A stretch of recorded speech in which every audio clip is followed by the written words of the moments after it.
O tópico é a retirada das tarifas adicionais de 40% dos Estados Unidos sobre o Brasil, anunciadas no dia 20 de novembro de 2025.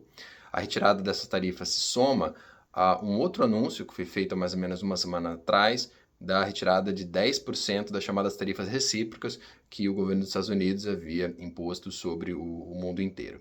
Essas tarifas adicionais de 40% haviam sido impostas no início de agosto de 2025 e a retirada delas é uma vitória gigantesca para o governo brasileiro. Pela retirada das tarifas em si, mas também pelo fato de que não houve nenhum tipo de concessão por parte do Brasil. Se discutiu durante várias semanas a possibilidade de que o governo brasileiro poderia oferecer condições mais acessíveis para exploração mineral no Brasil, para empresas dos Estados Unidos, poderia ser algum outro tipo de concessão, talvez, mas isso não aconteceu. Então, o cenário agora para o governo brasileiro é um cenário dos sonhos, digamos assim, no qual houve a retirada das tarifas e, ao mesmo tempo, não foi preciso colocar nenhum tipo de concessão. Por que isso aconteceu? Fatores políticos internos dos Estados Unidos, mas também o trabalho da diplomacia brasileira. Eu vou explicar isso em outros vídeos.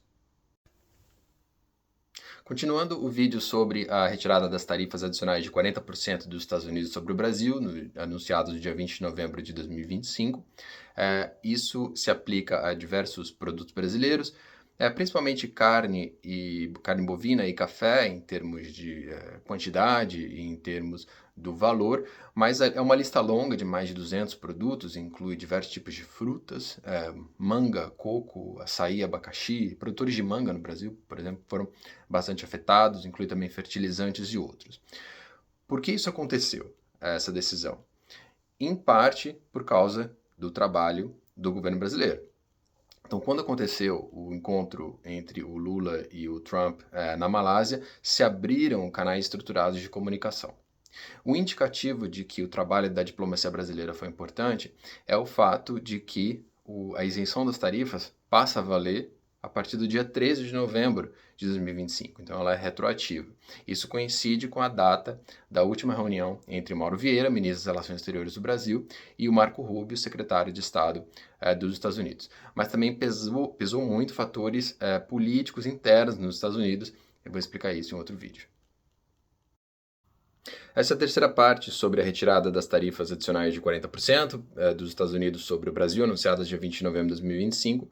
Vamos olhar agora para fatores políticos internos nos Estados Unidos que levaram a essa decisão. E o mais importante de todos é inflação. A inflação tem crescido nos Estados Unidos. No caso do café, por exemplo, o aumento de preços em período recente, comparado com o período igual ao do ano passado, foi de 20%. Então, em parte, isso veio do aumento das tarifas, com preços do café, então, sendo repassados para o consumidor final, e a inflação, do ponto de vista político, é algo tóxico para lideranças. Então, a popularidade de lideranças está, em grande medida, relacionada à capacidade de lideranças de controlarem preços na economia.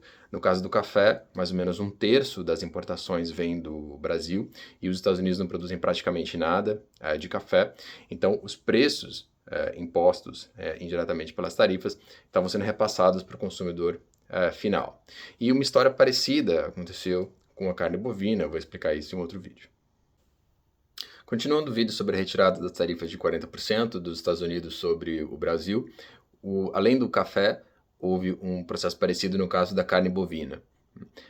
O Brasil hoje é o maior exportador de carne bovina do mundo, os Estados Unidos é o segundo maior mercado do Brasil, depois da China, e de todas as importações de carne bovina dos Estados Unidos, mais ou menos entre 23% e 25% vem do Brasil.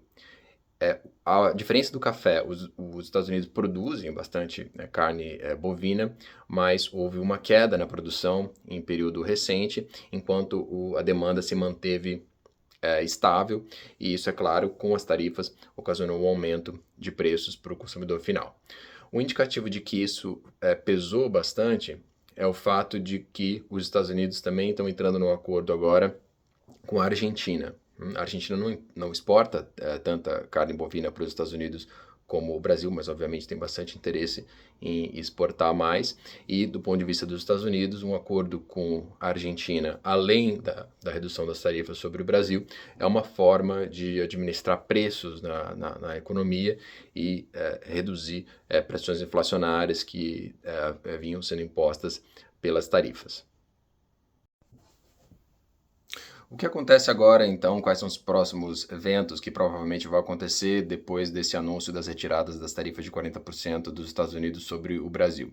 Para o governo brasileiro, isso é uma vitória gigantesca. É um cenário dos sonhos para o governo brasileiro, que pode, é claro, colocar em público uma vitória muito significativa, um enfrentamento que resultou em algo positivo para o Brasil, do país mais poderoso do mundo, e de um líder, o Trump, que é visto por muitos como um bully internacional, intimida, coloca pressões sobre principalmente os mais fracos.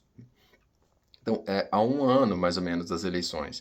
Isso é um ganho muito significativo, tá, em termos de popularidade para o governo brasileiro, que com certeza vai explorar essa questão, e é, sim, uma derrota para o bolsonarismo, que foi, no fundo, quem criou esse problema para o Brasil, que o governo conseguiu resolver, né? Então, o governo consegue colocar a história, muito convincente nesse caso, de que o bolsonarismo cria problemas e o governo atual consegue resolver, e vamos ver agora o que vai acontecer ao longo das próximas semanas e meses.